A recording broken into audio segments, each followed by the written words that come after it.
지금 마지막 남은 이슈로서 6장의 2절 신기후 체제에 대해 가지고 이번 시간에 한번 다뤄보겠습니다. 자, 신기후 체제에 대한 이해를 위해서 자, 이런 몇 가지 그림을 보여드리겠습니다.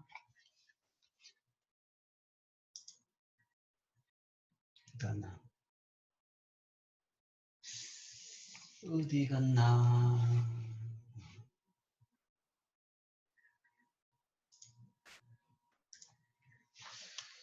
자, 이런 그림을 좀 봤을 겁니다. 곰이죠.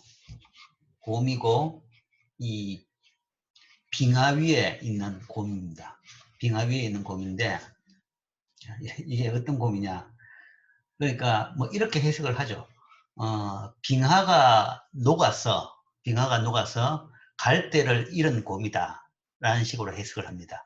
그런데 이제 모르죠. 이게 쭉 옆에 화면까지 다 나온다 그러면 그게 아닐 수가 있겠죠. 있지만, 이런 그림을 가지고 소위 지구온난화의 대표적인 피해 사례로 그림을 들기도 합니다. 또 하나, 이런 그림. 이건 거의 애니메이션급의 그림인데, 자, 이것도 이제 지구온난화의 하나의 사례로 드는 그림입니다. 펭귄이란 것은 남극에 있는 동물이죠. 남극의 얼음 위에 있는 동물인데, 이 남극이 얼음이 다 녹아서 이 사막이 돼가지고 여기에 돌아다니는 펭귄이다라는 거죠. 그러니까 이거 현실적인 그림이 아니라 그냥 애니메이션입니다. 또 이런 그림을 여러분들 많이 봤을 겁니다. 그러니까 공장에서 많은 이 매연이 나오면서 하늘이 시꺼멓게 바뀌는 겁니다. 자, 이런 것을 우리가 소위 기후변화 또는 지구온난화의 문제로 간주합니다. 자, 그런 것에 대해서 이번 시간에 볼 예정입니다. 자, 신기후체제라는 타이틀인데, 자, 여기에 대해 가지고는 우리가 기후변화란 용어를 사용합니다. 기후변화라 그러면 그건 일반 명사죠. 그냥 날씨가 바뀌었다라는 건데, 그냥 날씨가 변했다라는 것은 일반 명사, 그냥 뭐, 항상 일어나는 현상적인 건데, 오케이, 알겠습니다. 기후변화라 그러면 이거는 거의 그러니까 고유명사와 비슷하게 사용되고 있습니다. 그러니까 기후변화, 우리가 흔히 지금 요즘에 쓰는 기후변화라는 용어를 많이 쓰는데, 이 기후변화는 기후가 지구온난화, 그러니까 지구온난화에 따른 기후변화를 기후변화라고 이야기합니다. 물론 이제 사람이 쓸 때마다 이걸 그냥 일반 명사로 쓰는 사람도 있을 거고, 아니면 뭐 그 자체 그냥 용어 그대로 쓰는 사람도 있긴 있겠지만, 현재는 거의 기후변화라 그러면 지구온난화 현상에 따른 현상을 지칭하는 용어로 그냥 쓸 정도가 됐습니다. 그만큼 보편적으로 이 현상을 지칭하고 있죠. 그러면 지구온난화에 따른 기후변화는 어떤 것이냐? 지구온난화는 어떤 현상이냐? 지구의 온도가 상승하는 온난화 현상 자체는 사실 과거에도 주기적으로 발생했습니다. 그럼 그 과거를 어떻게 아느냐라고 이야기하면, 실제 이제 온도계가 발견된 것은 얼마 안 됩니다. 한 100년, 200년 정도밖에 안 됩니다. 200년, 2, 300년 정도밖에 안 되는데, 그러면 그 온도를 잴 수 있기 전 그 옛날은 어떻게 아냐? 그러면 실제적으로 이제 과학자들이 그런 걸 하는 거죠. 옛날을 추정해내는 것을. 많은 연구는 이제 보통 아주 그 오래된 연구는 빙붕을 통한 연구를 합니다. 빙붕이란 것은 그 빙하지대에 있는 깊은 땅 속에 있는, 깊은 얼음 속에 있는 얼음을 관찰함으로써 과거 기후를 봅니다. 특히 이제 빙붕 연구에 제일 좋은 게 남극이죠. 남극. 남극은 거의 몇천 년 동안에 그 계속적으로 눈이 와가지고 뭐 그게 다져져 가지고 빙하가 되어 있는 상태입니다. 계속 얼어 있는 상태죠. 얼어 있는 상태인데, 그러니까 그 얼음의 밑을 보면, 저 밑에 보면 뭐 1000년 전 얼음이 있고, 더 밑에 보면 2000년 전, 더 밑에 보면 3000년, 4000년, 5000년, 6000년 전 얼음까지 밑에 쭉 있습니다. 쭉 있기 때문에 그 얼음에다가 전체 구멍을 뚫어 가지고 얼음 막대를, 얼음 봉을 이제 채취해내죠. 그 얼음봉을 빙붕이라고 합니다. 빙붕이라고 하고, 그 다음 위치에 따라 가지고 과거 얼음이 있는 거죠. 과거 얼음인데 그 과거 얼음을 봐가지고 기후를 어떻게 알 수 있냐 그러면 얼음 속에는 항상 이 공기층이 있습니다. 완벽하게 물이 다 얼어가지고 꽉 메우는 것이 아니라 곳곳에 뭔가 하면 현미경이나 아니면 큰 이 돋보기로 본다 그러면 구멍이 조금씩 있어요. 여러분 집에 냉장고 속에 있는 얼음을 봐도 다 발견될 수 있습니다. 그러니까 일부는 그 속에 공기층이 있는데 그렇다 그러면 그 공기층 속에 구멍 속에 들어있는 공기는 그 당시 얼음이 얼었을 때의 공기죠. 그러니까 그런 공기를 통해 가지고 그 당시 그러니까 그 빙붕 속에 1000년, 2000년, 3000년, 4000년, 5000년 전에 공기가 들어있는 겁니다. 그래서 그 공기를 채집해 가지고 그 공기 속의 이산화탄소 농도랄까 아니면 여러 기후에 대한 정보를 추정해 냅니다. 그래서 뭐 이 지구의 그 변화에 대해 가지고 몇천 년, 몇만 년 전 변화에 대해 가지고 빙붕이랄까 아니면 여러 이제 뭐 그 아니면 오래 살았던 나무의 나이테랄까 뭐 여러 걸 통해 가지고 우리가 기후를 추정하죠. 즉 그 결과 지구는 온난화 현상이 반복적으로 된다는 거죠. 지금은 그러니까 우리가 뭐 여러 들어봤겠지만 지구가 얼음에 많이 덮였다가 녹았다가 얼음에 많이 덮였다가 녹았다를 반복을 합니다. 반복을 하는데 지금 네 번째 해빙기라고 이야기합니다. 네 번째 해빙기. 그러니까 얼음에 많이 덮일 때는 이제 뭐 남쪽에서도 쳐 올라오겠지만 북쪽에 있는 북극의 범위가 확 넓어지면서 뭐 제일 최근 이 얼음에 덮인 때만 하더라도 그 얼음이 덮인 지역이 거의 뭐 미국 같은 경우에는 미국의 절반 정도까지, 캐나다는 완전히 다 얼음이었고 미국 절반 정도까지도 빙하 지역이었다. 뭐 우리나라에도 뭔가 우리나라의 거의 절반 정도는 빙하 지역이었던 적이 있습니다. 그렇기 때문에 저기 뭐 포천의 산정호수 같은 경우에는 그 호수가 사실은 빙하가 녹아가지고 만들어진 호수입니다. 빙하가 녹아서 만들어진 그런 거죠. 그런 식으로 지구의 기후라는 것은 지금 현재 상태의 기후는 상당히 최근의 거고 과거를 본다 그러면 변화는 굉장히 많았습니다. 그렇다 그러면 온난화 현상은 주기적으로 발생하는 것이 아니냐. 그런데 이 주기적으로 발생하는 온난화에 대해서 지칭하는 것이 아니고 현재 언급되고 있는 온난화는 19세기 후반부터 관측되는 현상을 가리키고 있습니다. 그러니까 과거 지구의 주기적인 온난화 같은 경우는 이건 지구 자체의 속성에 따라 가지고 그게 뭐 땅속의 화산 활동이라든지 뭐 멘탈 활동인지 아니면 다른 태양의 원인 때문인지 그거는 아직도 뭐 확실하게 잘은 모릅니다. 많은 지구 자체의 고유에 그러니까 인간들이 지구에 살기 전부터 반복되어 왔던 그런 과정일 따름입니다. 과정일 따름인데 지금 우리가 지칭하는 것은 그런 지구의 자연적인 현상이 아니라 19세기 이후에 급격히 지구의 온도가 올라가는 현상을 얘기합니다. 자, 왜 그렇게 올라가느냐? 현대 온난화의 원인은 온실가스의 증가에 있다고 보는 견해가 지배적입니다. 딱 단정은 아닙니다. 단정은 아니고 지구온난화에 대한 이 시각도 한 견해일 따름입니다. 사실은. 산업 발전에 따라서 석탄과 석유 같은 화석연료를 지금 많이 사용하고 있고 농업 발전을 통해 가지고 숲이 파괴되면서 온실 효과의 영향이 커졌다라고 봅니다. 그러니까 땅속에 있는 석유나 석탄을 파가지고 많이 떼죠. 많이 쓰니까 거기서 CO2가 많이 나옵니다.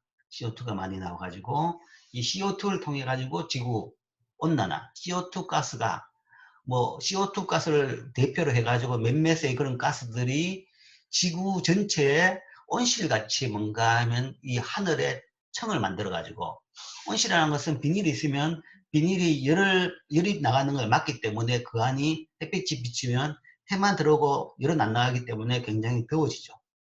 그와 비슷하게 지구도 이 CO2 가스 때문에 청이 만들어져 가지고 내부가 더워지는 그런 현상이 발생하고 있다라고 봅니다. 근데 왜 숲은 왜 문제냐? 농업 발전을 통해서 숲이 파괴되면서 온실 효과 영향이 컸다. 숲의 영향이라는 것은 사실은 이제 지구에서는 CO2가 많이 나오면 CO2를 없애는 기능을 하는 것이 숲입니다. 즉 탄소 동화작용이라고 하죠. 그러니까 나무는 숲이나 나무는 식물은 소위 그 정식 활동을 통해 가지고 물과 소위 공기 중에서 CO2를 빨아들여 가지고 그걸 가지고 그 양분으로 커갑니다. 나무가 커갑니다. 커가면서 대신 산소를 내뿜죠. 그러니까 CO2를 없애주는 역할을 하는 것이 나무고 숲이었습니다. 그런데 지구가 인간이 많아지면서 많은 숲을 인간들이 개간을 해가지고 그 경지로 만들면서 그 숲이 옛날에 비해서 엄청나게 줄어든 거죠. 줄어들다 보니까 지구가 소위 CO2를 숲이 먹어주는 그 역할을 못하게 되는 거죠. 그러니까 상대적으로 옛날에 비해서는 공기 중에 CO2가 많아진다라는 이야기입니다. 뭐 지금 그래서 이제 아마존에 대해 가지고 아마존 개간에 대해서 반대 여론이 많죠. 반대 여론이 많은데 뭐 사실 그렇게 따져본다 그러면 아마존 브라질 같은 경우에는 그 불평을 하는데 왜 우리 보고 그러냐? 너희는 마찬가지 아니냐라는 건데 사실 북미 대륙도 콜럼버스가 북미 대륙에 갔을 때는 북미 대륙 전체가 거의 숲이었다고 합니다. 그러니까 미국 전체가 물론 이제 저 산 쪽은 아니더라도 미드웨스트라고 이야기하는 그 평원 지대가 다 숲이었다는 거죠. 근데 그 숲을 다 개간해 가지고 지금 농지로 쓰고 있는 겁니다. 그리고 유럽도 뭐 독일부터 시작해 가지고 독일 프랑스 지역의 그 평지들이 다 숲이었습니다. 다 숲이었죠. 그렇기 때문에 게르만이 독일 그러니까 로마 사람들이 소위 게르만 쪽으로 소위 그 침범을 할 때 그 게르만 민족들이 숲속으로 들어가면 쫓아가지 못했다고 합니다. 잘 모르니까 자기들은. 로마 쪽에서는 자기 영역이 아니니까 숲속으로 들어가면 거기에 어디서 나타날지를 모르니까 뭐 따라가지 못했던 거죠. 그렇기 때문에 오랫동안 게르만 민족은 로마에 항쟁하면서 그냥 자기 영역을 구축하고 있었던 겁니다. 그러니까 독일 같은 그런 지역이 다 숲이었던 거죠. 근데 지금은 그게 뭐 일부 숲은 보존되고 있지만 뭐 대부분 영역이 거의 뭐 도시화돼 있고 산업화돼 있고 도로가 돼 있고 이렇게 된 거죠. 그러니까 많은 지역의 숲이 그런 식으로 지금 없어집니다. 지금 아마존의 문제가 아니라 지금 선진국의 많은 땅마저도 옛날에 숲이었는데 그것이 도시화되고 인간이 살면서 숲이 다 없어지는 거죠. 그러니까 전체적으로 봐서 예를 들어서 한 4,500년 전에 비해 가지고 지구 전체의 숲의 면적은 거의 절반 이상 줄어든 걸로 볼 수 있습니다. 그러니까 그만큼 CO2를 빨아들일 수 있는 그런 능력이 없어진 거죠. 그런 것들이 온실 효과를 가속화시키는 원인 중에 하나입니다. 이에 따라 가지고 기후변화에 관한 정부 간 패널이라는 게 있습니다. 그래서 이제 문제가 많이 제기되니까 이제 세계적으로 모든 나라들이 모여가지고 자, 이 문제에 대해 가지고 우리 뭔가 좀 연구를 해가지고 문제가 있는지를 좀 잘 파악을 하고 그 다음에 해결 방향에 대해서 한번 검토를 해보자 라고 해가지고 나라마다 대표 선수들을 끌어모아 가지고 이런 걸 만들었습니다. UN 산하에 기후변화에 관한 정부 간 패널을 만들어서 이 패널에서 인정한 견해는 그러니까 가장 세계적으로 공신력이 있는 견해죠. 19세기 이후 지구의 연평균 기온이 0.6도 정도 상승했다 하는 것이고 20세기 전반까지는 자연 활동이 온난화를 유발했지만 20세기 전반이라는 것은 그냥 1950년대까지 1920, 30년, 40년, 50년대까지는 뭐 지구가 조금씩 온도가 올라가가지고 1950년대까지는 그것이 뭐 인간에 따라서 인간의 역할 때문에 뭐 그런 부분도 있지만 주 부분은 자연 활동이 온난화를 유발시켰다라고 합니다. 그렇지만 20세기 후반부터 1960년대, 70년대, 80년대, 90년대부터는 자연적인 현상보다는 인류 활동에 의한 온난화 유발 효과가 훨씬 더 컸다라고 지금 판단을 하고 있습니다. 뭐 자연 활동에 대한 온난화 뭐 잘 모른다고 그랬지만 그러나 이제 대표적으로 또 나온 것들이 이런 게 있습니다. 큰 화산이 하나 폭발했다. 그러면 그것들의 온난화의 원인입니다. 큰 화산이 하나 폭파하고 나면 거의 지구 온도가 몇 년 동안에 굉장히 크게 올라갑니다. 아니면 또 뭐 그냥 추측이지만 공룡이 멸종했던 원인으로 그 뭐 혹성이라고 하나, 어쨌든 유성이 날라와 가지고 지기에 부딪혔다 그러죠. 그래 가지고 그 충격에 따라 가지고 소위 우리가 딥 임팩트라는 그런 뭐 영화도 있죠. 거기에 따른 해일이나 거기에 따른 뭐 충격에 따라 가지고 그 시대를 지배하고 있던 공룡이 멸종했다라는 얘기합니다.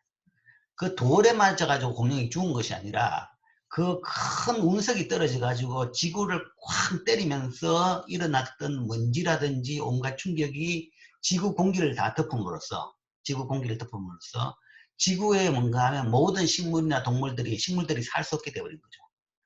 그러니까 그걸로 인해 가지고 동물의 절반 정도가 멸종했고 뭐 엄청 오랫동안 식물들이 못 사는 환경이 되는 거죠. 그러다 보니까 먹을 것이 없는 공룡이 멸종을 했다. 그러니까 그런 것들이 한번 발생하게 되면 그것도 지구 온난화를 시키는 원인 중 하나입니다.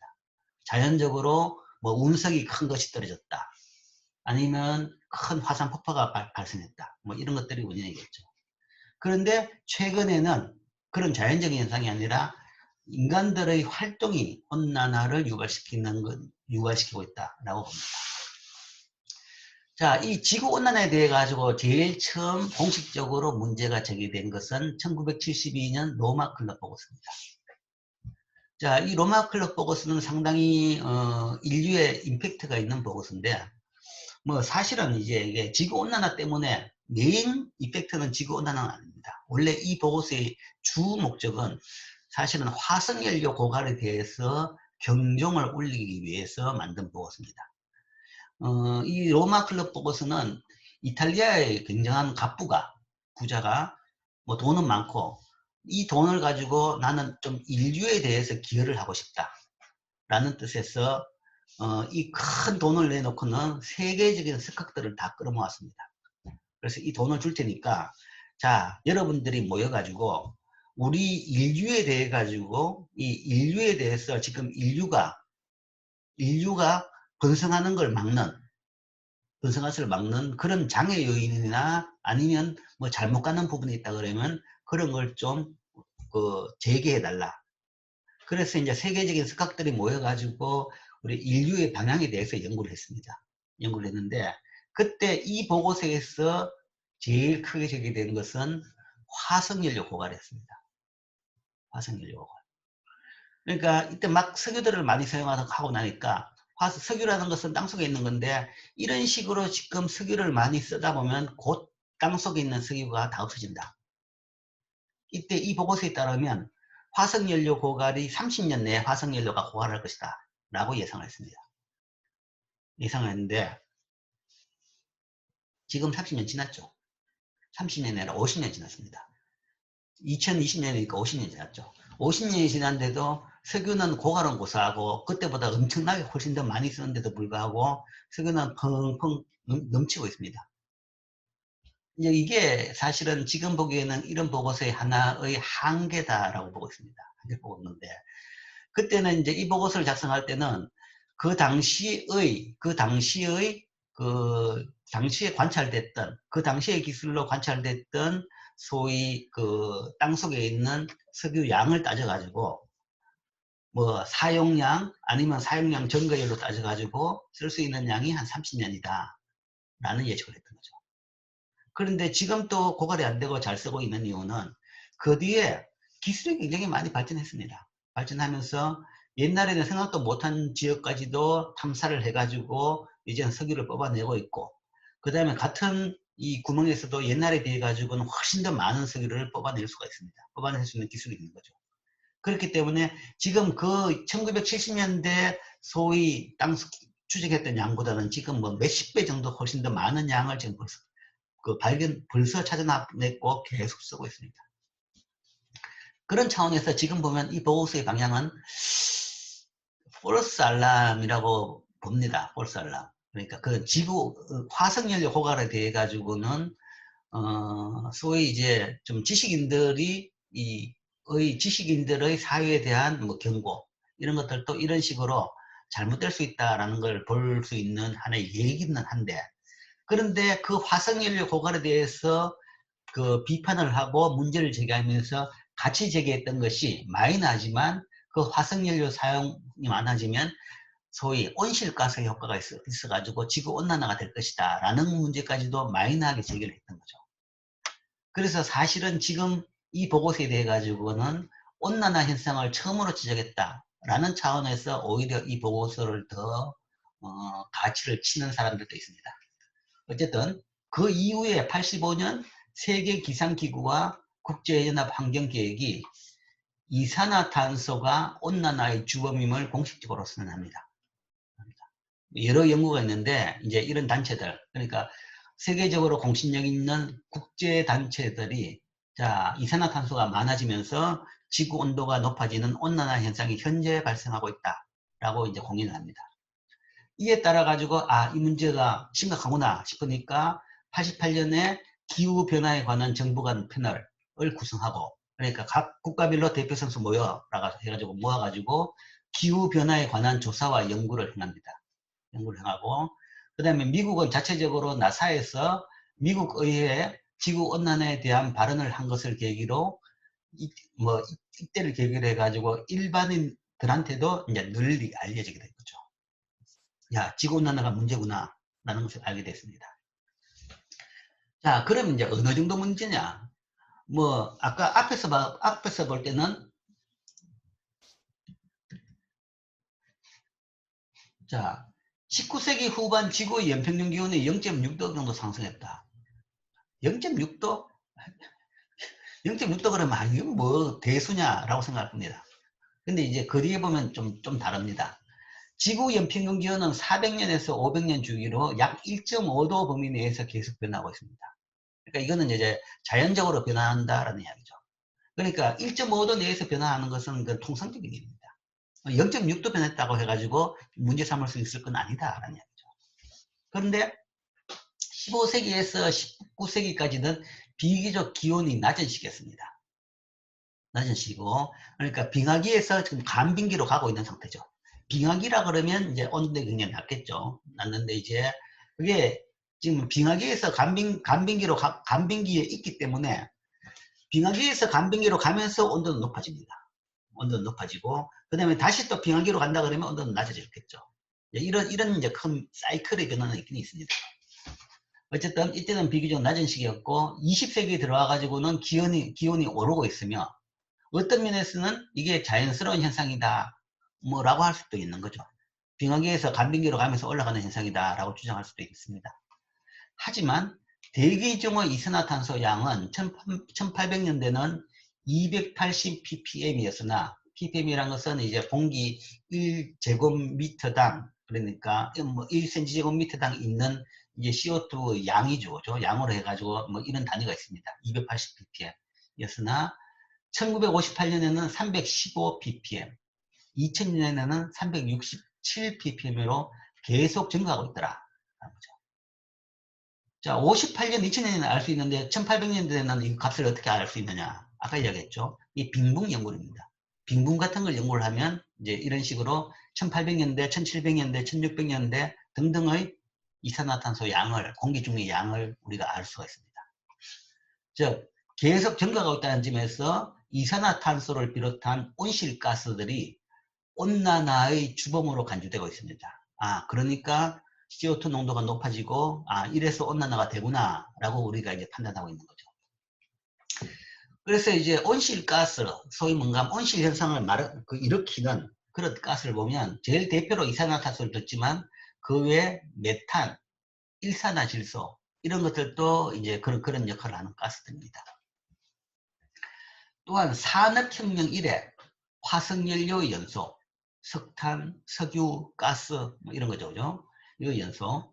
그 다음에 산림 파괴 등과 같은 인간의 활동이 온실가스 급등의 원인이었다라고 우리가 지금 보고 있습니다.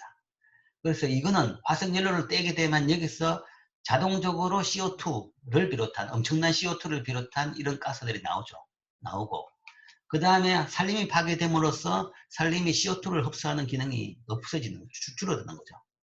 그래서 온실가스가 대기 중에 급등하게 되고, 그래서 온실가스 효과로 지구온난화가 발생했다라고 봅니다.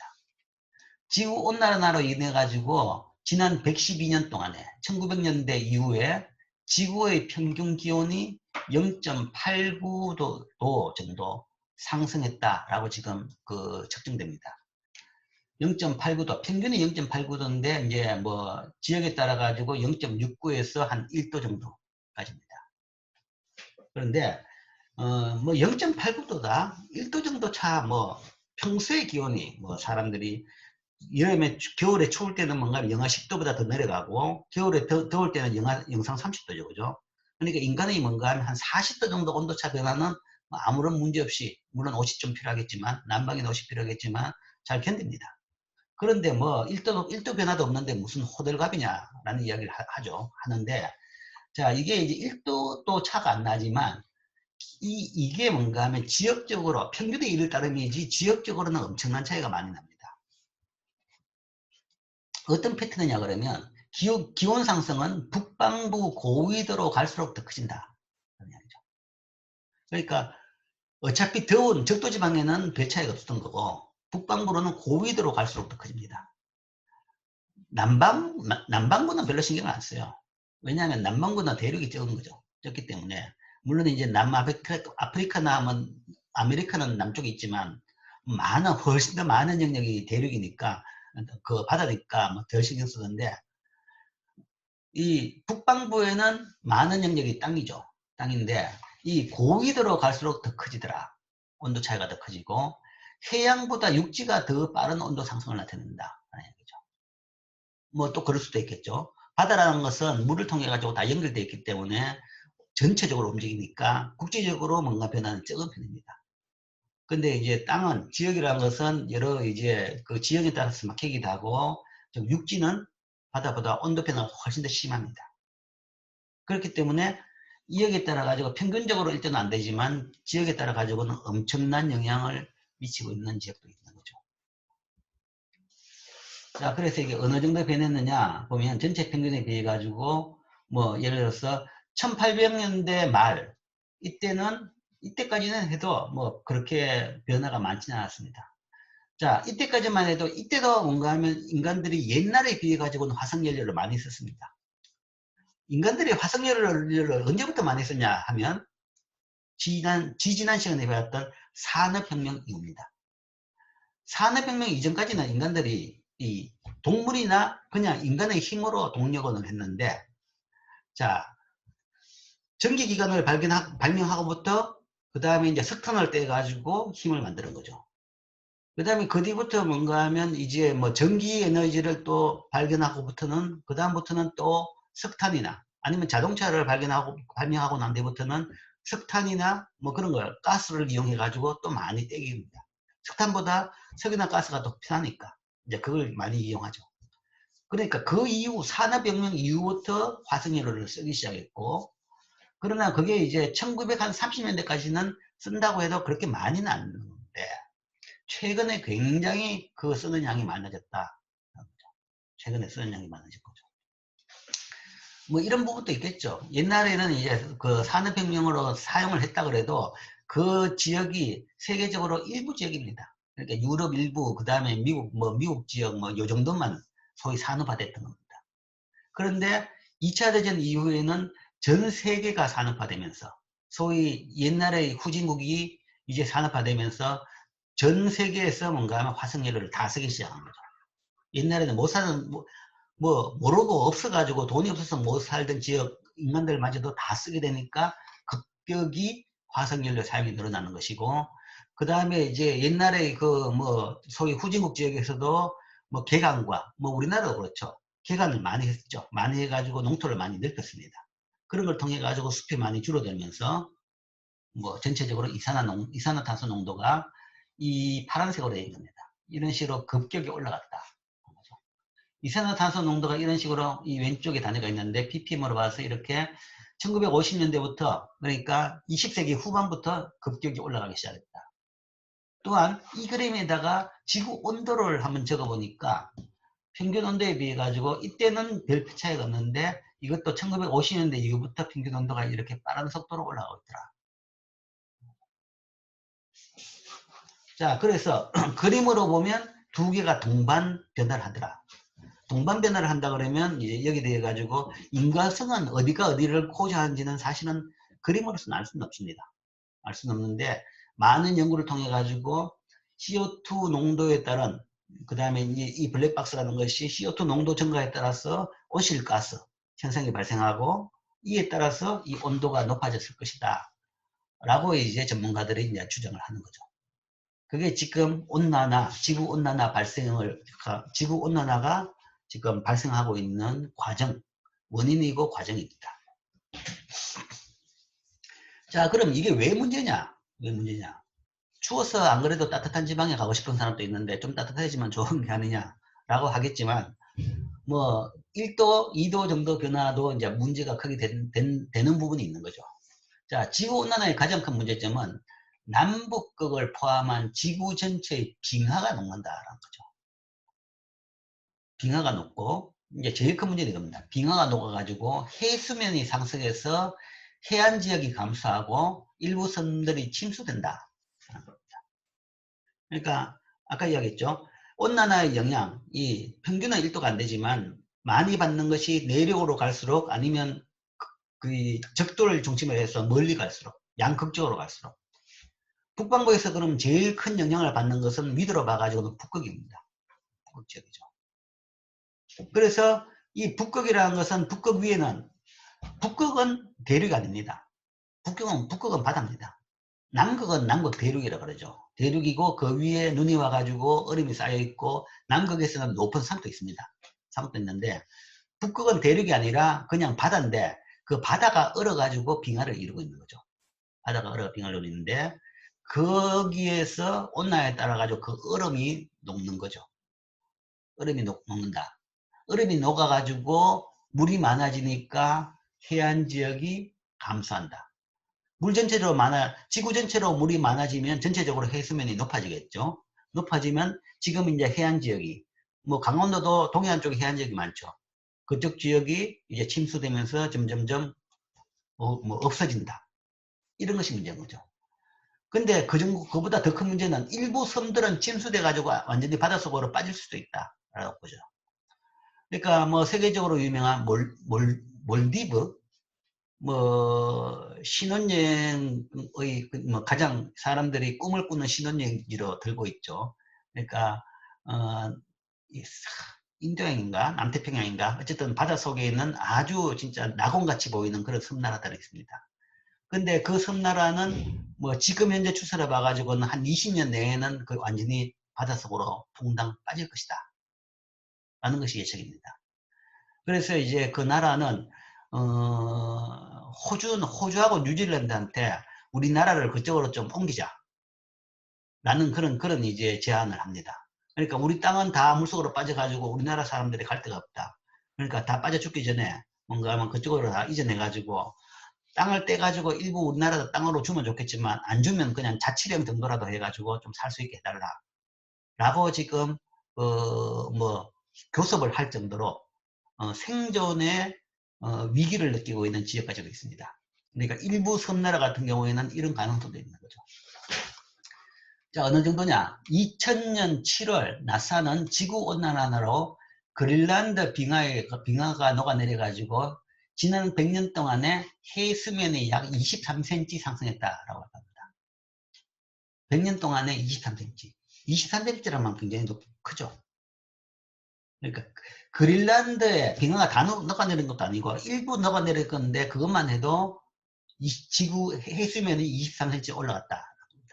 물론 전 세계 전체는 아니겠지만 뭐 그것도 잘 모르겠지만 어쨌든 그린란드 빙하 두께는 매년 2m씩 얕아지고 있습니다. 매년 2m라니까 실제적으로 빙하 두께라는 것은 엄청나죠.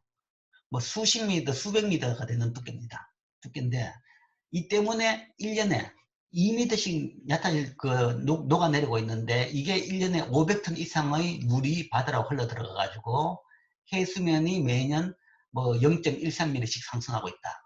그래서 그게 100년 모이니까 한 이 정도 상승했더라. 자, 사실 아까 북극 이야기 했는데 북극의 얼음이 녹는다 라는 것이 우리 이 시간에 지금 제일 처음에 내가 보여준 그림입니다.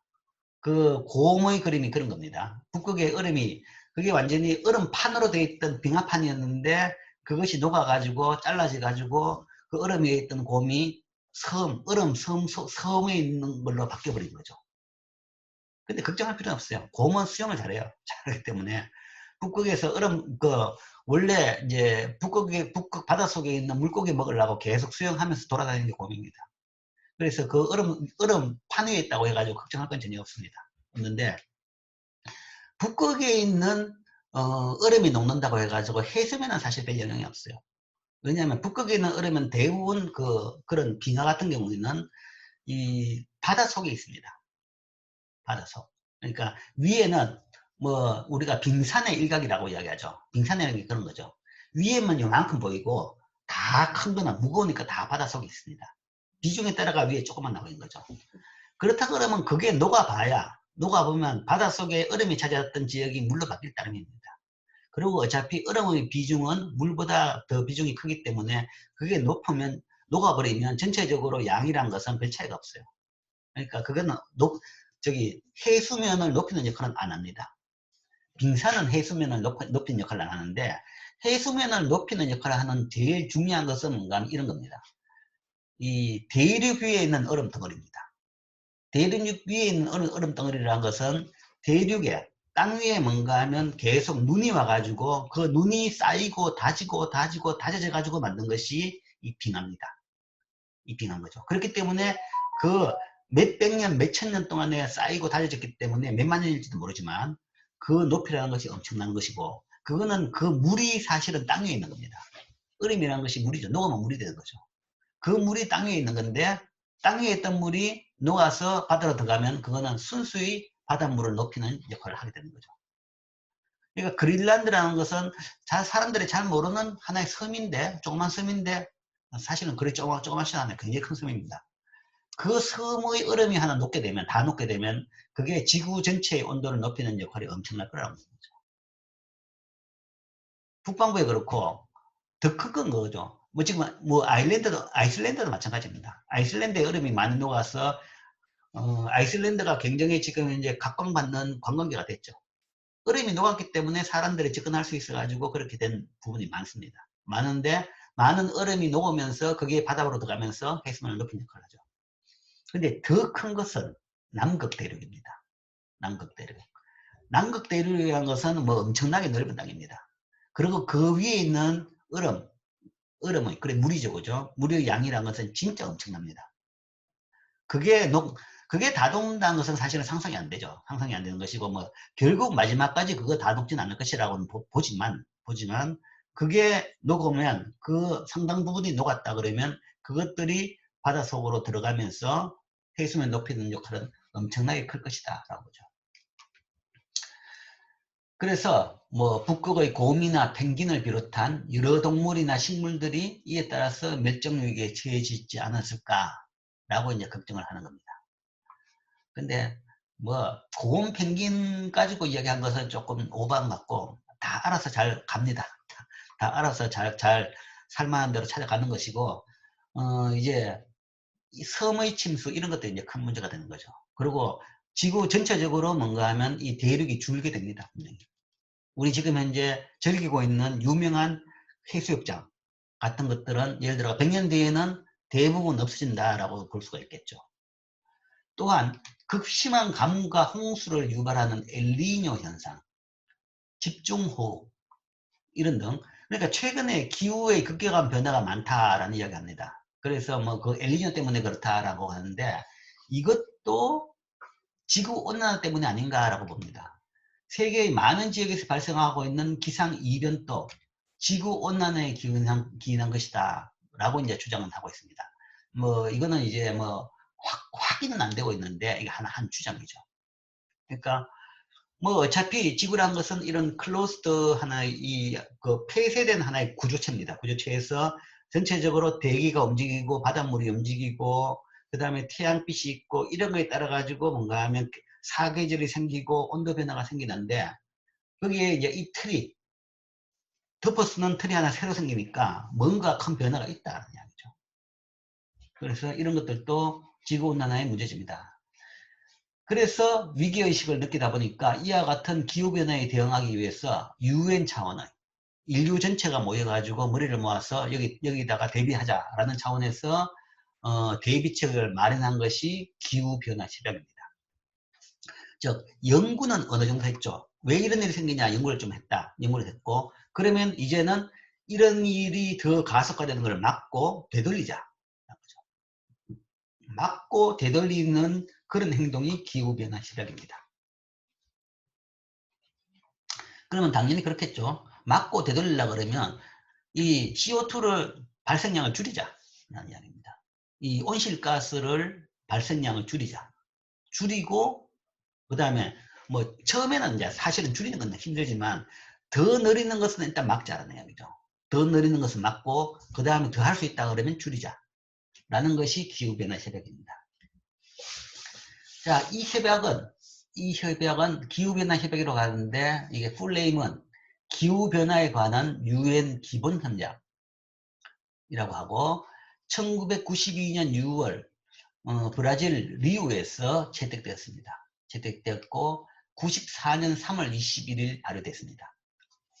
자, 협약이 지금 여러 단계가 있습니다. 최초의 협약이 이겁니다. 94년부터 발효하고 있는 기후변화 협약.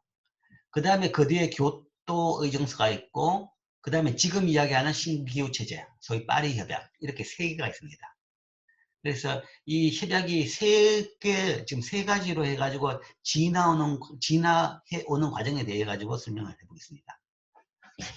자, 이 협약에서는 가입국은 온실가스를 감축하려는 노력과 이에 관련된 정보를 공개하자라는 것이 이 협약의 내용입니다. 자, 문제가 있다. 우리가 다 알았으니까 이제부터는 문제를 더 심화시키는 걸 막기 위해 가지고 온실가스를 감축시키려고 노력하자. 나라별로 다 노력합시다. 라고 이야기하고 그 다음에 현재 우리 상태는 어느 정도고 그 다음에 얼마나 노력하고 있다라는 것도 공개하자. 라고 이야기했습니다. 라고 했는데 자, 전 세계 모든 나라들이 그렇게 할 수 있느냐에 대해 가지고는 일단은 그건 힘들다라는 그 현실을 뭐 이해를 한 거죠. 자, 이 문제에 있어가지고 제일 큰 건 그거죠. 자, 어쨌든 여기서 우리나라는 이 협약에 해가지고 93년 12월 이 협약에 가입합니다. 가입해가지고 94년 4월 3월부터 이 날짜부터 발효에 적용은 됩니다. 적용은 되지만 감축 대상은 아니었습니다. 다행히. 감축 대상은 아니었는데, 자, 어쨌든 그건 좀 뒤에 설명하고, 자, 이렇게 우리나라는 이렇게 됐고, 그 다음에 이 구체적인 내용으로는 지구온난화를 발생시키는 온실가스에는 탄산가스, 메탄, 이산화질소, 염화불화탄소 등이 있었으며 이 중 탄산가스라는 게 CO2입니다. CO2, 이산화탄소, 탄산가스의 인위적인 배출이 가장 많은 탄산가스 배출량을 그러니까 CO2 말을 잡네. 여기에 온실가스의 인위적인 배출이 가장 많은 CO2 배출량 주제에 초점을 맞춘 협정입니다. 그래서 이제 CO2를 줄이자라고 했는데 강제조항은 없었습니다. 각자 알아서 하라. 그리고 선언은 하죠. 자, 우리나라는 얼마나 감축시키겠다라고 선언을 합니다. 선언하고 그 다음에 그 대상은 선진국으로만 제한을 했습니다. 자, 왜 선진국으로만 제한했냐 그러면 선진국 같은 경우는 옛날에 현재 개도국과 마찬가지로 뭐 화석연료를 펑펑 많이 쓰면서 공기를 더럽히면서 경제 발전을 해가지고 산업화를 이뤘습니다. 이뤘는데 지금 산업하고 있는 개도국 보고 야 너희들도 지금부터는 뭔가 하면 이 화석연료를 줄여 그리고 친환경적인 것만 써 그러면 지금 개도국들은 비싸가지고 그걸 할 수가 없어요. 할 수가 없는 거죠. 그러니까 지금 개도국들도 그런 것을 선진국의 기준대로 뭔가 하면 친환경적인 화석연료 줄이라 그러면 너희들은 경제 발전을 하지 마가 되는 겁니다. 그래서 이제 그거는 너무 가혹하다라는 차원에서 일단 지금까지 이 지구의 공기 속에다가 CO2를 많이 발생시켰던 그 원인이 되었던 선진국들이 우리가 먼저 이거를 이제는 줄이자라는 거죠. 그래서 이 협정은 선진국들만 이 행동을 하는 것으로 되어 있습니다. 그리고 나라별로 나름대로 이만큼 하겠다라고 이제 이야기하죠. 또한 그 다음 그렇지만 안 해도 여기에 대한 처벌 조항이 없습니다. 그냥 끝까지 남는 게 그 문제인데, 그렇기 때문에 실제적으로 보면 전혀 효과가 없었다라고 봅니다. 별로 안 지키더라는 거죠. 이런 국제협약에 가가지고는 맞습니다 박수치고 뭔가 하면 자 우리 줄이겠습니다. 그런데 각자 자기 나라 돌아가가지고 자 우리 줄입시오 하는데 뭐 조금 신용은 내죠. 그렇지만 야 공장 문 닫아 그러면 당장에 뭔가 하면 일자리가 없어진다라고 대면을 하는 거죠. 그리고 뭔가 하면 그걸 친환경 시설로 바꾸고 그러면 비싸서 뭔가 하면 경쟁력 떨어져 가지고 우리 공장 문 닫게 되는데 그럼 일자리가 없어진다. 그러면 노조가 대모를 하고, 그런 식으로 많은 나라들이, 많은 선진국들이 이걸 안 지켰어요. 제일 안 지킨 나라가 미국입니다. 미국은 전혀 반응을 안 해요. 새벽에 가가지고는 오케이 하지만 그 나라 돌아가가지고는 강한 산업계의 강한 압력에 따라 가지고 그냥 꼼짝을 안 합니다. 자, 이제 그런 또 이유가 있어요. 이유가 있는 것이 유럽은 가장 그래도 모범적으로 이걸 하려고 합니다. 왜냐하면 유럽은 인구 밀도가 높죠. 인구 밀도가 높고 나쁜 공기를 직접적으로 바로 거기다 피해를 받아왔습니다. 여러분들이 이제 1800년대 산업혁명, 1700년대 말 1800년대 초 산업혁명기 사진을 보면 영국의 하늘은, 영국 대도시의 하늘은 뭔가 많이 시꺼멓습니다. 시꺼멓고, 그 다음에 길에는 보면 온갖 이 전봇대에서 전선으로 완전 아비규환을 이루는 전선으로 이루어진 그런 도시입니다. 도시인데, 그런 도시에서 뭔가 하면 그런 시꺼먼 공기 속에 사는 것이 문명에 산다고 사람들이 그때 생각을 했어요. 도시의 공기다라고 했던 겁니다. 뭐 우리나라에서도 그렇죠. 옛날에 뭐 한 10년, 20년 전만 하더라도 새 차를 사면 새 차 냄새가 난다 이야기합니다. 그러면 새 차 냄새를 맡으면서 좋아했죠. 그런데 지금 보니까 그게 새 차 냄새 좋은 냄새가 아니라 포르말데히드, 그러니까 몸에 나쁜 냄새입니다. 그러니까 새 아파트 들어가면 뭔가 하면 공기가 나쁜 공기가 있다. 그게 뭔가 하면 접착제 같은 거, 접착제에서 나오는 몸에 나쁜 공기인 거죠. 그러니까 인간이 무지하고 모를 때는 그게 뭔가 하면 좋은 걸로 알았던 겁니다. 그러니까 옛날에 뭔가 산업해본 게 유럽에서도 다 그렇게 했던 거죠. 그렇게 했다가 뭔가 하면 그 뒤에 많은 병이 생기고 많은 사람이 죽고 피해를 끼쳐보니까 공기의 중요성, 환경의 중요성, 깨끗한 것의 중요성, 그걸 다 절실하는 거죠. 그렇기 때문에 유럽에서는 상대적으로 이 환경에 대해 가지고 굉장히 민감하고 잘 이런 반응을 합니다. 하는데 미국은 땅덩어리가 워낙 넓으니까 이거 뭐 매연을 좀 배출해봐야 별 표가 안 나요. 그리고 공장은 따로 있고 대도시는 도시인 거고. 그러니까 이제 유럽은 상대적으로 여기 대해 가지고 미국은 덜 반응을 하는 거죠. 뭐 그런 것들이 지금 이 기후변화 협약이 제대로 실행 안 되는 뭐 또 배경 중에 하나입니다. 어쨌든 이걸 해보니까 잘 안 되더라. 그러니까 이걸 좀 더 우리가 강하게 협약을 맺자. 좀 더, 우리 지금 지구가 걱정인데 좀 더 강하게 이거를 추진하자. 라고 해가지고 만든 것이 교토의정서입니다. 그러니까 이게 이제 거의 만료가 다 돼가고, 그 다음에 이 실효성이 없으니까 좀 더 강제시킬 수 있는 걸로서 97년 12월에 일본 교토에서 모여가지고, 이 나라들이 모여가지고 기후변화협약 제3차 당사국 총회를 개최합니다. 그래서 이때 이제 더 개선된 협약을 체결합니다. 여기에서는 이제 구체적으로 그 온실가스 역할을, 그 온실가스를 일으키는 물질들을 이제 명시를 다시 합니다. 이산화탄소, 그 사이에 연구가 더 되면서 이산화탄소, 메탄, 아산화질소, 불화탄소, 수소와 불화탄소, 불화화황 등 6가지를 온실가스를 일으키는 물질로 이제 결정을 합니다. 지정을 하고 이 6대 온실가스 배출량을 줄이기 위해서 국제협약을 맺는다 라는 것이고, 이제 옛날에 비해 가지고 각자 알아서 하자라는 것이 아니라 강제를 합니다. 미국, 일본, EU 등의 선진국들이 2008년에서 2012년 사이의 요 사이 동안에 90년 비교해서 이때 배출하는 양의 5.2%로 줄이자라는 이야기입니다. 합쳐가자. 그러니까 예를 들어서 1990년도에 뭔가 하면 어떤 나라가 미국이든 일본이든 EU든 온실가스를 예를 들어 가지고 뭐 1000톤을 매년 1000톤을 공기에다가 뿜고 있었다. 그렇다 그러면 그 1000톤의 5.2%는 뭐 52톤이죠. 그죠?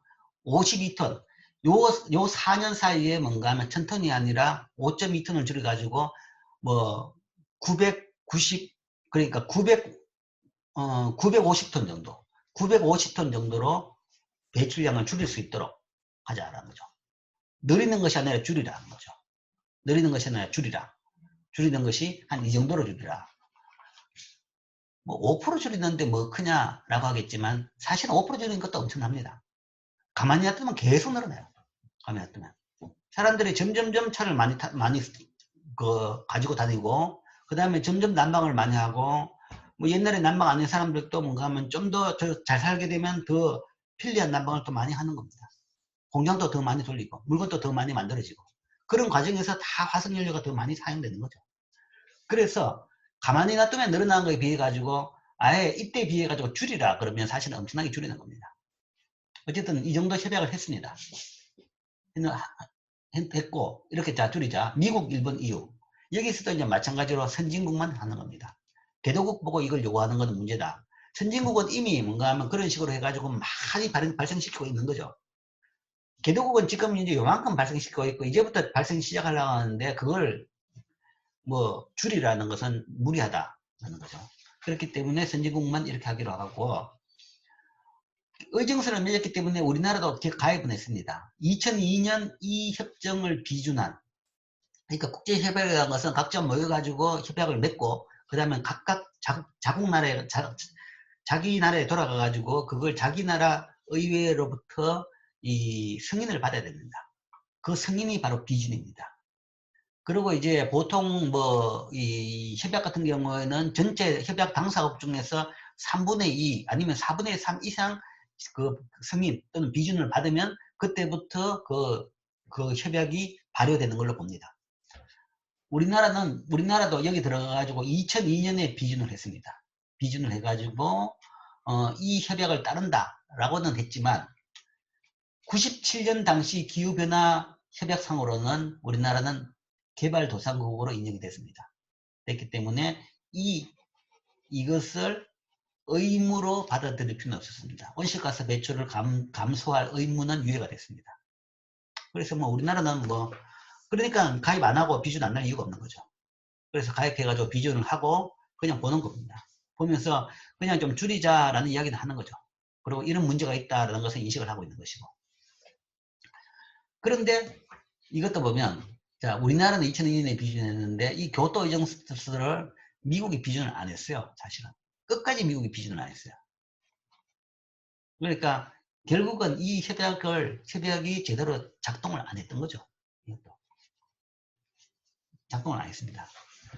그러다 보니까 2015년 12년 11월 30일 이제 그런 협약마저도 이제 이게 만기에 따라 가지고 만기가 다 돼가고 그 다음에 이게 뭔가 하면 이 정도로 해가지고는 도저히 소위 온실가스 줄이는 것을 제대로 못한다 라고 하니까 이제 다시 협약을 했습니다. 그게 2015년 얼마 전이죠. 여러분도 기억할지 모르겠지만 기억할 수 있을 때일 겁니다. 2015년 11월 30일부터 프랑스 파리에서 열린 제21차 유엔 기후변화 협약 당사국 총회 여기에서 교토 의정서가 조인됩니다. 이거는 만료되는 2020년 이후의 새 기후 아니 교토 의정서가 만료되는 이 앞에 책이 교토 의정서죠. 교토 의정서가 만료되는 2020년 이후의 새 기후변화 체제 수립을 위한 합의문을 채택합니다. 그래서 2020년 올해 되면 기존에 그러니까 가만히 놔뒀다 그러면 원래 교토 의정서가 만료가 됩니다. 만료가 되기 때문에 그 전에 이제 해결하자는 차원에서 모여가지고 이때 신기후 체제를 합의문을 발족시키고 뭐 당연히 이게 뭔가 하면 승계를 하면서 교토 의정서는 폐기가 된 거죠. 그 이제 발전적인 이제 승계를 하게 됐죠. 자, 파리 협약의 제일 큰 내용은 자, 이 온실가스 감축 의무를 선진국이 아니라 모든 국가가 다 지는 걸로 했습니다. 선진국 가지고만 안 되겠더라. 왜냐하면 현재 온실가스를 가장 빠르게 많이 배출하고 있는 나라가 어디냐 그러면 중국입니다. 중국, 인도. 그러니까 경제 성장률이 가장 빠른 나라들이, 가장 높은 나라들이 가장 빨리 많이 나오고 있는 거죠. 그렇기 때문에 이거는 뭐 지금 나오는 증가 속도를 본다 그러면 뭐 선진국들이 줄여봐도 따라갈 수 없을 정도다. 그렇기 때문에 뭐 조그만 개도국이라면, 조그만 후진국이라면 여러로 볼 거지만, 그렇게 덩치가 크고 지구 세계 전체의 공격 역할을 한 나라에서 계속적으로 그게 나오니까 이제 이게 뭐 그런 나라를 뺄 수가 없다라는 것이 이제 논리가 된 거죠. 그래서 이제 파리 협정은 선진국의 온실가스 감축 의무가 있었던 교토 이정서하고 달리 195개 당사국 모두에게 구속력이 있는 보편적인 기후 합의입니다. 모든 나라가 나름대로 목표를 세우고 그거를 지키겠다라고 해서 만든 조약입니다. 자, 그렇지만 얼마를 줄일 것이냐에 대해 가지고 논란의 여지가 많죠. 논란이 많은데, 그건 이제 선진국과 개도국의 차이는 있습니다. 선진국은 더 많이 줄여야 될 것이고, 왜냐하면 선진국은 이미 많이 엄청나게 많이 배출하고 있는 상태이기 때문에 되돌려라 라는 거고, 개도국은 지금 산업화 과정이 있기 때문에 계속으로 늘어날 수밖에 없죠. 그러면 최소한 뭔가 늘어나는 속도를 좀 줄이겠다라는 것도 나름대로 기여를 하는 겁니다. 뭐 그런 차원에서 인위적으로 이렇게 자를 수가 없기 때문에, 자, 자발적으로 모든 나라가 목표를 내라 라고 이야기했습니다. 자발적으로 모든 나라들이 굉장히 챌린징한 그런 목표를 설정하라 라는 거죠. 그러니까 굉장히 가능한 한 뭔가 하면 좀 강한 목표를 세워라 라고 해가지고 자발적 감축 목표라는 것을 받았습니다. 그래서 각국이 제출한 자발적 목표에 따라 자발적 감축 목표, 이걸 받아가지고 자, 이거를 이 목표에 따라 가지고 줄이는 걸로 한다라는 것이 이 내용입니다. 즉 모든 나라가 하고 모든 나라가 감축에 동참을 하고, 그렇지만 뭔가 모든 각각 자발적으로 감축 목표를 설정한다. 그게 이제 차이인데, 이것도 여전히 한계는 국제법상 구속력에 빠졌다는 거죠. 안 지켜도 벌칙이 없습니다. 그러니까 안 지켜도 벌칙이 없다. 그럼 안 지키면 어떡할 것이냐는 거죠. 지키면 지키는 나라만 이제 뭐 어떻게 봐가지고 바보가 된다라고 볼 수도 있는 거죠. 뭐 바보가 된다기보다는 오히려 이제 인류에 대해 가지고 훨씬 더 기여를 한 거죠. 기여를 한 건데, 이제 그렇게 안 하는 치팅하는 나라가 많을 수 있을 것이다 라는 것이 이제 문제인 거죠. 실질적으로 그렇습니다. 자, 어쨌든 이 벽의 한계도 결국은 구속력에 빠졌다라는 것이 한계입니다. 자, 자발적 감축 목표가 있었다. 이제 그 자발적 감축 목표에 대해서도 이제 이거는 나라별로 평가를 해봐야 되겠죠. 어떤 나라가 적절하냐, 적절하지 않느냐, 너무 조금 아니냐, 이제 이런 문제들이 있고, 어떤 나라는 아주 뭐 모범적이다라고 이제 평가되는 나라도 있고, 이제 나라별로 감축 목표에 대한 평가 문제가 있고, 그 다음에 그것마저도 안 지켰을 경우에도 어떤 처벌 조항이 없기 때문에 안 지킬 가능성이 많다라는 것이 문제입니다. 실제적으로 그 200개 나라인데, 보니까 이게 한 뭐 10년 지나고 나가지고 보면 목표대로 지킬 나라들이 한 20%도 안 될 겁니다. 대부분 나라들이 안 지킨다는 이야기죠. 안 지키고, 그 다음에 더 심했던 것은 트럼프 대통령이 들어가지고는 당장 달랑 첨예한 것이 여기서 탈퇴부터 해버렸죠. 비준은 고사하고 이 협정에서 탈퇴를 해버렸습니다. 우리는 그런 거 필요 없어. 트럼프 대통령은 지구 온난화는 뭔가 하면 사기다라고 이야기하고, 아니 그런 게 어딨어. 그리고 우리는 열심히 화석 연료를 많이 떼가지고 경쟁력을 높이겠다라고 하면서 여기다 탈퇴를 해버린 겁니다. 그러니까 제일 모범이 보여야 할 제일 큰 나라가 이렇게 빠져버리고 나니까 전체적으로 동력을 잃어버리는 거죠. 물론 이제 지금 대통령이 바뀌면서 첫 일성이, 지금 바뀔 대통령은 다시 재가입을 하겠다라고 이제 공언을 했죠. 아마 재가입 할 겁니다. 하긴 하겠죠. 트럼프 대통령 같이 그런 식으로 막 가는 사람은 보통 잘 없으니까, 세계 사회에서는 아주 예외적인 분이죠.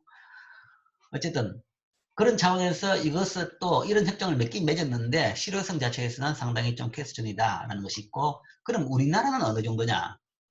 우리나라는 우리나라도 나름대로 목표를 냈는데 그 목표를 내고 나가 욕을 많이 얻어먹었어요. 야, 그게 무슨 감축이냐라고 욕을 얻어먹었는데 어떻게 냈냐 그러면 기준이 뭐냐? 뭐 기준은 여러 개 있는데 아까 뭐 과거 몇 년 기준 얼마 줄이겠다. 아니면 뭐 과거 몇 년 기준에 비해 가지고 뭐 유지하겠다. 이렇게 할 수 있는데 그게 아니라 처음에 비교 대상을 좀 높이기 위해서 BAU라는 걸 썼습니다. 특별한 감축 노력을 하지 않는 경우. 그렇다 그러면 뭔가 하면 지금 증가세를 계속 유지한 경우에 2030년 정도 되면 CO2 배출량이 8.5억 톤 정도 된다라고 추정이 됩니다. 이것은 사실은 지금 현재 배출량은 뭐 한 5억 톤 정도밖에 안 됩니다. 5억 톤, 6억 톤 정도밖에 안 되는데, 그러니까 뭐 비교 대상을 뭔가 뻥튀기 놓은 거죠. 지금이 아니라 막 2030년 대비 8.5톤에 대비 3분의 1을 줄이겠다. 37%를 줄이겠다라고 이야기합니다. 이거마저도 3분의 1, 37%를 줄이는데 이거마저도 이 11.3%포인트는 국제시장 활용분을 통해 가지고 줄이겠다. 그렇기 때문에 실질적인 감축 부담은 25.7% 수준으로 CO2 배출량을 6.3억 톤 이하 수준을 유지하겠다라는 겁니다. 그러면 이 6.3억 톤 수준이라는 것은 지금하고 차이가 없습니다. 소위 지금 상태에 유지하겠다라는 것을 목표로 한다라고 하면서 굉장히 많이 줄이는 걸로 보이기 위해서 이런 스토리를 짰는 겁니다. 자, 그 다음에 그 중에서 국제시장 활용분이라는 것은 어떤 것이냐 그러면 CO2 가스에 대해 가지고는 지금 이제 그 배출권이 거래가 되고 있습니다. 그러니까 어떤 나라가 그 CO2 발생량을 줄였다 그러면 그 줄인 만큼을 다른 나라가 돈 주고 사올 수가 있습니다. 사오게 되면 그러면 그거는 돈 주고 산 나라가 줄인 그걸로 인정을 해줍니다. 그래서 국내 산업에서는 그만큼 못 줄일 테니까 외국에서 그걸 사와가지고 이 37% 중에 11.3% 그러니까 11.3%라는 이거 중에 3분의 1은 외국에서 사와서 해결하겠다는 거죠. 뭐 그런 것도 있고 그 다음에 나무를 심어도 나무 심은 만큼은 CO2 줄인 걸로 간주해 줍니다. 인도네시아 가가지고 나무 막 심어주고 몽골 가서 나무 막 심어주고 이제 그걸 가지고 이제 이런 부분의 상당 부분을 해결하겠다는 거죠. 국내에서 줄이는 것은 상당히 힘들다라는 이야기입니다. 산업계의 이 반발이랄까 뭐 그런 차원에서 아니면 또 이제 경제 그러면 또 국제 경쟁력 그런 이야기를 하죠. 그런 차원에서 힘들기 때문에 이런 식으로 하겠다라고는 이야기했습니다. 물론 이 수준이 상당히 그래서 이게 뭐 줄인 거냐라고 해가지고 뭐 좀 비판을 받았지만 이제 거의 선진국 역할을 하고 있는 나라가 뭐 지금 이 정도 하겠냐라고 지금 비판을 받았지만 이것마저도 이 정도만 해도 성공입니다. 사실은 지금 보기에는. 근데 문제는 이것도 못할 것 같죠. 2030년에까지 이 정도까지도 못 줄일 것 같아요. 그게 문제입니다. 그게 문제인데 어쨌든 우리나라는 이렇게 하기로 했습니다. 즉 2015년 현재 CO2 배출량이 7억 톤인데 7억 톤 정도로 추정되는데 현재 수준보다 줄여야 한다. 그죠? 자, 그러니까 요 6.3억 톤을 유지한다. 요 7억 톤에서 10% 줄이는 거죠. 쉽게 이야기하면 37%가 아니라 10억 톤 줄인다라는 이야기입니다. 현재 수준에서. 10억 톤 줄이는데 그것마저도 힘들 것이다 라고 예측되는 것은 지금 현재 계획된 발전소를 다 짓고 나면 발전소에서만 2.4억 톤이 늘어납니다. 줄이는 것이 아니라 늘어나는 거죠. 예정대로 설비 합쳐나면 2030년에는 배출량이 3.4억 톤으로 늘어날 것이다. 발전 부분에서만 현재 2.4가 배출되고 있고 2030년까지 3.4억 톤이 늘어난다. 그럼 거기다 뭔가 여기다 다시 또 0.7억 톤을 더 줄이려고 그러면 늘어난 것은 늘어나고 그럼 더 줄이려고 그러면 4.1억 톤을 어디 딴 데서 줄여야 되는데 뭐 거의 불가능하지 않느냐. 그게 이제 하나의 문제입니다. 하나의 문제인데 그런데 이때 이걸 썼을 때만 하더라도 여기에는 석탄 발전소 우리나라의 발전 시설에서 제일 큰 문제가 그겁니다. 석탄 발전소를 계속 짓고 있었어요. 그게 이제 산업계의 이제 뭔가 이익이 그래 됐는지는 모르겠지만 이 판에 석탄 발전소를 계속 짓고 있었고 석탄 발전이라는 것이 사실은 이 CO2를 많이 발생시키는 거죠. 그렇기 때문에 이렇게 발전 부분에서 배출량이 많을 것으로 예측된 겁니다. 예측됐기 때문에 그런데 최근에는 이제 석탄 발전소 건설 계획은 많이 중지시켰습니다. 중지시켰기 때문에 그 부분에서 좀 줄일 수 있는데, 자, 그렇다 그러면, 자, 석탄을 줄이면 뭘로 발전할 것이냐? 석유? 아니면 가스죠. 석유, 가스를 쓴다고 해가지고 CO2 발생량이 주냐? 안 줍니다. 석탄에 비해서는 주는데, 석탄에 비해서는 한 20%? 25% 정도 준다고 봅니다. 보기에는 석탄이 시꺼멓고 뭐 연기가 많이 나올 것 같지만, 이게 좀 더 시꺼먼 연기가 나올 따름이지, 석유에서도 똑같은 연기가 나와요. 그러니까 동일한 화석연료라는 겁니다. 석탄을 안 쓰면 석유를 쓰는데, 석유를 통해서도 석탄 발전소를 줄이면 대신에 석유나 가스 발전소를 만드는데, 거기서도 엄청난 CO2가 나온다라는 게 문제죠. 온실가스 배출이 없는 발전 시설인 태양광과 풍력. 그러면 이제 이거는 괜찮겠죠. 이건. 그래서 이제 신재생 에너지를 듭니다. 그런데 이제 태양광 신재생 에너지에 대해 가지고 이제 많은 이제 비판들이 좀 나오고 있죠. 좁은 국토로 인해 경제성을 확보하기 어려운 상황입니다. 태양광을 깔라 그러니까 이제 안 그래도 지금 땅이 부족한데, 땅을 깔 때라는 것은 뭔가 하면 산을 깎아가지고 깔기 시작한 거죠. 그러다 보니까 산사태가 나고, 그 다음에 마을에 뭔가 하면 그 농토에다 깔 수도 없고, 이런 문제 때문에 지금은 태양광을 깔라 그러니까 깔 데가 없어가지고, 어차피 세계적으로 인구 밀도가 제일 높은 나라, 거기다가 산지가 전체 국토의 70%를 차지하는 나라이기 때문에 이 발전 시설 대비 면적을 제일 많이 차지하는 태양광은 굉장히 힘들더라 라는 것이 또 현재 한계입니다. 그 다음에 풍력은 좋죠. 풍력은 이제 나름대로, 근데 자, 풍력은 이제 바람의 질의 문제입니다. 다행히 우리나라 바람이 별로 안 세요. 그러니까 다행이란 것은 사는 사람 좋은 거죠. 예를 들어 가지고 뭐 유럽 같은 경우, 뭐 독일 같은 경우에 풍력 발전소를 굉장히 많이 가지고 있습니다. 독일 북쪽의 북해는 아주 험한 기후입니다. 그 바다가 바람이 많다는 거죠. 그렇기 때문에 대단히 세계 최대의 풍력 발전 단지를 만들어 가지고 운영하고 있습니다. 그런데 우리나라는 풍력에 대해서도 그렇게 이제 할 때가 참 만만찮더라라는 겁니다. 이게 이제 신재생이고 뭐 그런 장점은 있는데, 우리나라 국토에 여기 이걸 할 때가 별로 없더라라는 것이 이제 문제인 거죠. 자, 발전을 보면 석탄, 원자력, 가스, 신재생 에너지죠. 제일 좋은 건 이겁니다. 제일 첨단같이 보이는 건 이거죠. 이건데, 이거는 현재 문제가 뭔가 하면 할 만한 데가 잘 없더라. 굉장히 땅을 많이 차지하는 거 봅니다. 풍력도 내륙에 달아놓으면 이제 산지에 많이 달아놓죠. 강원도에 보면 곳곳에 이제 설악산도 그렇고, 뭐 오대산도 그렇고, 저기 태백산도 그렇고, 발전 단지가 있습니다. 근데 이제 풍력 발전기는 달아놓으면 또 그 가까운 마을에서 시끄럽다, 뭐 영향이 있다, 뭐 온갖 또 거기에 대해 가지고 또 사람들의 불평이 많은 거죠. 그러니까 이런 신재생 에너지도 뭔가 하면 소위 신재생이라는 장점은 있지만, 이 마을 사람하고 공존하는 문제가 굉장히 힘들다라는 겁니다. 자, 석탄 발전은 최악이다. 최악이라서 이거는 탈피해야 됩니다. 탈피해야 되고, 옛날보다는 뭔가 하면 이 보일러가 훨씬 더 효율이 높다. 그리고 덜 그 나쁜 가스를 낸다고 하지만 아직까지는 멀었습니다.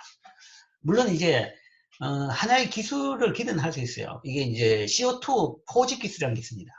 포집 기술이 있는데, 석탄을 빼가지고 거기서 나온 가스에서 바로 CO2를 잡아낼 수 있다 그러면, 집어넣어가지고 그 CO2를 모아가지고 땅속에다 묻을 수 있다 그러면 그때는 가능합니다. 물론 이제 그 포집 기술에 대한 연구는 지금 많이 하고 있습니다. 많이 하고 있고, 그 다음에 그 포집을 할 장소도 지금 이제 많이 지금 노력 중에 있습니다. 그래서 지금 세계적으로 많이 하고 있는 것이 석유를 뽑아내고 난 그 유전에다가 CO2를 집어넣는 그런 연구들을 하고 있습니다. 실질적으로 그런 연구들이 뭐 성과를 이루어가지고 실효성이 있는 기술이 생긴다 그러면 뭐 다시 석탄 발전으로 갈 수는 있겠죠. 그러나 현재 같은 식으로는 석탄 발전은 더 이상 가면 안 됩니다. 그 다음에 뭔가 하면 석유라든지 가스인데, 이것도 석탄 발전만큼은 아니지만 만만찮게 CO2를 많이 낸다는 얘기죠. 그런데 이거는 땅 때문에 또 힘들고, 원자력 발전, 이게 제일 친환경적입니다. 사실은 CO2 거의 발생 안 하고, 그 다음에 발전 시설 대비 땅은 제일 적게 필요합니다. 그러나 이제 최대 약점은 위험하다. 위험하다. 결국은 소위 프리런치는 없다는 겁니다. 아주 쉬운, 그러니까 아주 뭐 아무 비용 없는 기술은 없습니다. 이 중에서 우리가 뭔가를 선택을 해야 된다. 뭔가 하나 줄이면서 뭔가 하나를 포기하면서 선택을 해야 된다라는 것입니다. 가장 최적의 기술이 있으면 좋겠는데, 그렇기 때문에 이제 여기에 대해 가지고는 이 컨비네이션 얘기를 합니다. 비율로서 지금 이제 이렇게 하자. 그러면서 이제 이쪽이 점점점 기술이 좋아지고, 기술이 좋아지면 점점 이쪽 비중을 높이자라는 이야기죠. 현재까지는 이쪽이 아직까지는 기술이 더 발전해야 된다는 부분이 있죠. 자, 그게 지금 현재 신기후 체제에 대한 이야기입니다. 자, 그래서 지구온난화에 따라 가지고 지구온난화, 즉 기후변화에 따라 가지고 우리가 인류가 당면할 그런 문제를 이제 방지하기 위해 가지고 지금 현재 이런 식으로 현재는 신기후 체제에 따라 가지고 이런 그 CO2 발생량을 줄이려고 지금 하고 있다는 것이고, 여기 제일 키포인트는 뭐 실제 개별 공장보다는 사실은 에너지원입니다. 발전입니다. CO2가 제일 많이 발생되는 것은 발전인 거죠. 그러니까 옛날같이 전기기관을 썼다 그러면 개별적으로 만들어냈겠지만, 지금은 발전소를 통해 가지고 전기를 만들어서 그걸 가지고 모든 사람들이 에너지를 이용하는 거죠. 그런 차원에서 이제 이 문제가 있고, 그 다음에 이제 또 하나 문제가 있는 것이 그거죠. CO2를 발생시키는 그 다음으로 많은 부분이 어디냐 그러면 자동차입니다. 자동차. 그러니까 뭐 휘발유 아니면 디젤로 움직이는 자동차에서 이제 CO2가 많이 나오죠. 그렇기 때문에 이제 제일 지금 현재 좋은 방향은 이 전기차로 가는 겁니다. 그래서 이제 이거는 시간 문제죠. 시간 문제인데, 아직은 전기차가 에너지는 효율적이지만, 에너지도 환경적이고 효율적이지만 그 뭐랄까 비용이 비싸죠. 비용이 비싸기 때문에. 그런데 이제 이거는 시간이 지나고 규모의 경제가 달성되고 나면 점점 전기차 가격이 떨어지면서 이제 자연스럽게 현재 내연기관차에서 전기차로 바뀌면서 그쪽에서 소위 이 CO2 발생을 많이 줄일 수 있을 것이다 라고 보는 거죠. 물론 그렇다 그러면 전기차가 사용하는 전기는 누가 만드냐? 물론 이걸로 만듭니다. 이걸로 만드는데, 이걸로 만들긴 하지만 개별 자동차가 기름을 떼가지고 내는 CO2보다는 이런 발전소에서 기름을 떼가지고 기름을 떼더라도 기름을 떼가 만든 전기는 훨씬 더 CO2를 평균적으로 적게 냅니다. 적게 내기 때문에 그걸 통해서라도 이런 동일하게 예를 들어 기름을 뗀 발전소에서 전기를 공급하더라도 CO2 발생량은 전기차로 바뀌면서 절반 이상은 줄일 수가 있습니다. 그래서 전기차로 바뀌는 것이 이제 하나의 또 CO2를 줄이는 방향이 될 겁니다. 그 이야기는 기술이 지금 어느 쪽으로 가느냐라는 이야기입니다. 산업 기술이. 자동차의 내연 자동차 기술은 지금 점점점 줄어듭니다. 그 이야기는 내연 자동차용 부품 만드는 공장에 갔다가는 언제 문 닫을지 몰라요. 그리고 자동차는 이제 내연 자동차가 아니라 점점점 전기 자동차 쪽으로 움직인다. 그리고 그게 한 예지만 모든 기술들이 이 기후체제, 신기후체제에 맞는 방향으로 움직입니다. 이것을 해결하는 기술이 산업을 선도하고 그 다음에 인류가 가는 방향을 선도하지 않는가라고 보는 겁니다. 이게 워낙 중요한 이슈가 되니까요. 자, 이상으로 신기후체제까지 이야기했습니다.